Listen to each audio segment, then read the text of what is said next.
Xo'p, assalomu alaykum hurmatli kanalimiz kuzatuvchilari.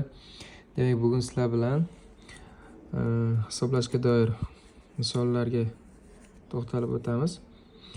Ya'ni ildiz, mana shunaqa ildizlarni ko'ramiz qanaqa ishlanishini. Qaranglar, demak, bu ifoda, mana shu ildiz ostidagi ifoda bu kvadrat ildiz bo'lgani uchun nimanidir kvadrati. Shu nimani kvadrati ekanligini topishimiz kerak shu ildiz ostidagi ifodani. Xo'p, bu uchun bizga mana formulamiz kerak bo'ladi. A minus b ni kvadrati, demak a kvadrat minus 2ab plus b kvadratga teng, to'g'rimi? Demak, mana bu yerda 17 da a kvadrat bilan b kvadratni qo'shib yashirib qo'ygan.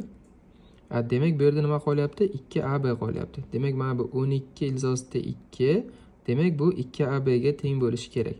Shu uchun har doim shunaqa misolni topayotganlaringizda, nimani kvadrat ekanligini topayotganlaringizda ildizlisini 2ab ga tenglashtirasizlar. Shu formulamizni 2ab siga tenglashtirasizlar. Bu yerda ifoda manfiy, minusli bo'ladimi, plyusli bo'ladimi, uni qizig'i yo'q. Har doim plus 2ab ga tenglashtirasizlar. Mana 12 ildiz ostida 2 ni tenglashtirdik. 2 larni qisqartirib yuboramiz, 2 yo'qni 2 ga bo'lib yuboramiz. A ko'paytirilgan b qoladi. Mana 6 ildiz ostida 2 qoldi. Endi mana shu 6 ildiz ostida 2 necha karra necha deyish mumkin shu 6 ildiz ostida 2 ni? O'sha versiyalarni yozib chiqasizlar mana. 6 ildiz ostida 2 karra 1 deyish mumkin. Birinchi navbatda shu eslaringizdan chiqmasin, shu yerdagi ifoda nima bo'lsa, o'shani o'zi ko'paytirilgan 1 ni olasizlar har doim. Keyin bo'ldi. Tub ko'paytuvchiga ajratib tashlaymiz keyin mana. 6 ildiz ostida 6 ko'paytirilgan ildiz ostida 2 bo'lishi mumkin. Yoki 3 ildiz ostida 2 karra 2 deyish mumkin. Yoki 3 ko'paytirilgan 2 ildiz ostida 2 deyish mumkin. Endi 4 ta versiya chiqdi, 4 ta variant chiqdi. Shu 4 ta variantdan qaysi biri to'g'ri? Uni topish uchun qaranglar mana.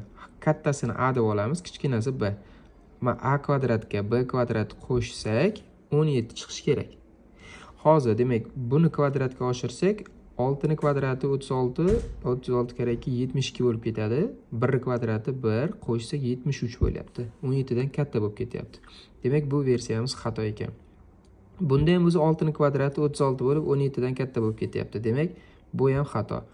Bunda ham mana 3 ildiz ostida 2, buni kvadrati o'zi 9, 9 kare 2 18 bo'lyapti, 17 dan katta bo'lib ketyapti. Demak, bitta oxirgi variantimiz qoldi. Mana 3 ni kvadrati plus 2 ildiz ostida 2 ni kvadrati qo'shsak 17 chiqyapti. Demak, mana shu versiyamiz to'g'ri ekan. Demak, mana 3 katta, 2 ildiz ostida 2 dan ko'ra 3 katta, shuning uchun 3 ni a deb olamiz. Demak, b mana.